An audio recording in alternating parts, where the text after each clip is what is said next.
Asian cup বাছাইয়ের জন্য জর্ডানে নারী দলের প্রস্তুতিতে সন্তুষ্ট বাফুফের নারী উইংয়ের চেয়ারম্যান মাহফুজ আক্তার কিরণ। র্যাঙ্কিংয়ে ৫ ধাপ উন্নতির কৃতিত্বটা কোচ পিটার বাটলারকে দিলেন তিনি। নারী ফুটবলারদের সামনে এবার এশিয়ান কাপ বাছাইয়ের গুরুত্বপূর্ণ ৩ ম্যাচ।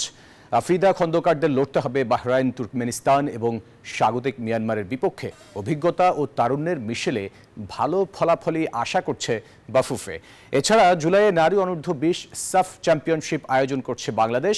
ভারত শেষ মুহূর্তে টুর্নামেন্ট থেকে সরে আসায় এবারের আসরে অংশ নিচ্ছে ৪টি দেশ। ১১ জুলাই থেকে শুরু হওয়া সাফের অনূর্ধ্ব-২০-এর ম্যাচগুলো মাঠে গড়াবে কিংস অ্যারেনায়। সাউথ এশিয়ার গণ্ডিতেই অ্যাকচুয়ালি থাকতে চাচ্ছি না, আমরা নেক্সট লেভেলে যেতে চাই। নেক্সট লেভেলে যেতে হলে সবসময় আমি বলছি আপনাদেরকে যে আমাদেরকে অনেক বেশি স্ট্রং টিমের সাথে খেলতে হবে ফ্রিকোয়েন্টলি। আমি জর্ডান এবং ইন্দোনেশিয়ার সাথে যে ম্যাচটা খেলেছি আমরা ট্রাই নেশন, দুটো ম্যাচেই আমরা অনেক ভালো করেছি।